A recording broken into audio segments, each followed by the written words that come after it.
Hello and welcome to my channel. Today we will talk about a few keynotes on The Sound and the Fury by William Faulkner.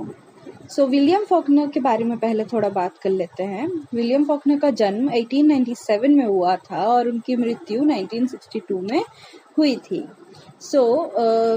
जो William Faulkner हैं उनको अपने life time में 2 Pulitzer prize मिले थे fiction के लिए, और वो जो है प्राइमरीली जाने जाते थे अपने नॉवेल्स और शॉर्ट स्टोरीज के सेटिंग के लिए, जो कि एक फिक्शनल जगह पे सेट करते थे। वो यूजुअली योकना पाथुआ काउंटी पे, जो कि लेफेटे काउंटी जो मिसिसिपी में है, जहाँ वो इनिशियल टाइम अपना वहीं पे वो बिताए थे, उस जगह पे वो उसको बेस करके एक फिक्शनल सिटी बनाए थे।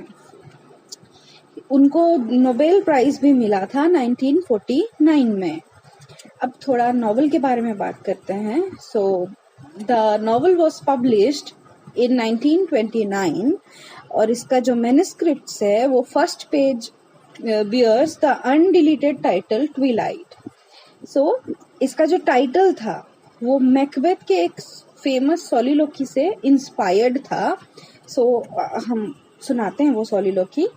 Life's bull, a walking shadow, a poor player that struts the frets his hour upon the stage and then is heard no more. It is a tale told by an idiot, full of sound and fury, signifying nothing. ये जो सोलिलोकी है ये act 5 scene 5 से लिया गया है। है उसका, और उससे इंस्पायर्ड है ये नॉवल का title. The entire story reveals nothingness of life. ये जो पूरा स्टोरी है ये सिर्फ नथिंगनेस जो है हमारे लाइफ का, या बोलिए कि कैरेक्टर्स के लाइफ का, उसको दर्शाता है। जो कॉम्पसन फैमिली है जिसपे ये पूरा नॉवल आधारित है, the decline of the Compson family from Jefferson, Mississippi is told in 4 parts. ये 4 parts में बताया गया है। इसमें राइटर जो है वो स्ट्रीम ऑफ कॉन्शियसनेस टेक्निक का यूज करते हैं और इसके 4 सेक्शंस हैं, each told from the perspective of 4 characters. और ये चारों जो है वो 4 अलग कैरेक्टर्स के पर्सपेक्टिव के थ्रू बोला गया है। पहला है Benji, the 33-year-old idiot son. Then is Quentin, the weak Harvard scholar. Then the third is Jason, the selfish, greedy youngest boy. And then the last is Dilsey, their black servant. इस novel में एक बहुत important character है कैडी। She is one of Compson children और ये बहुत ही ज़्यादा crucial एक पार्ट निभाती है इस नॉवल में। जैसे हम लोग मेरे पिछले वीडियो में आप लोगों ने देखा होगा, जब हम पहले पार्ट के बारे में डिस्कस करते हैं जो कि बेंजी के थ्रू नरेट किया गया है, उसमें कैडी का बहुत ही इम्पोर्टेंट रोल आप देख सकते हैं। जो कैरेक्टर है कैडी, उसको हुदरिंग हाइट्स की एक कैरेक्टर थी कैथरीन अर्नसो, उसके ऊपर मॉडल किया गया है। द फर्स्ट चैप्टर है उसको बेंजामिन या बेंजी कॉप्सन के द्वारा नरेट किया गया है, जो हम लोग ऑलरेडी एक वीडियो ऑलरेडी इस पे हम बना चुके हैं। The events narrated happen on April 7th, 1928. It is in a disjointed narrative style with frequent chronological lapses. Through Benji, Faulkner underlines the limitations of human understanding of time.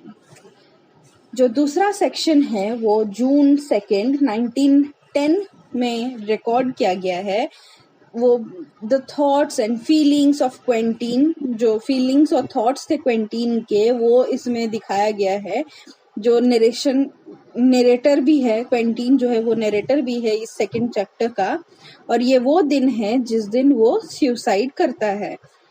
और then the 3rd section जो है वो जैसन के द्वारा narrate किया गया है, द 3rd चाइल्ड, और जो कि अपनी मदर कैरोलिन जो थी उसकी, उन लोगों की मदर, उनका फेवरेट चाइल्ड भी था जेसन, जो कि अप्रैल 6, 1928 में ये बेस्ड है, 3rd section. Then the 4th and the last chapter ये फॉकनर खुद नरेट करते हैं on April 8, 1928।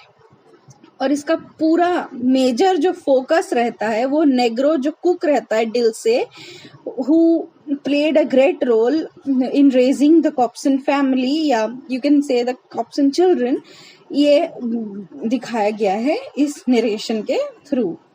So thank you, I hope it help. Thank you for listening to the audio podcast. If you liked it, please like, share, subscribe for more such videos.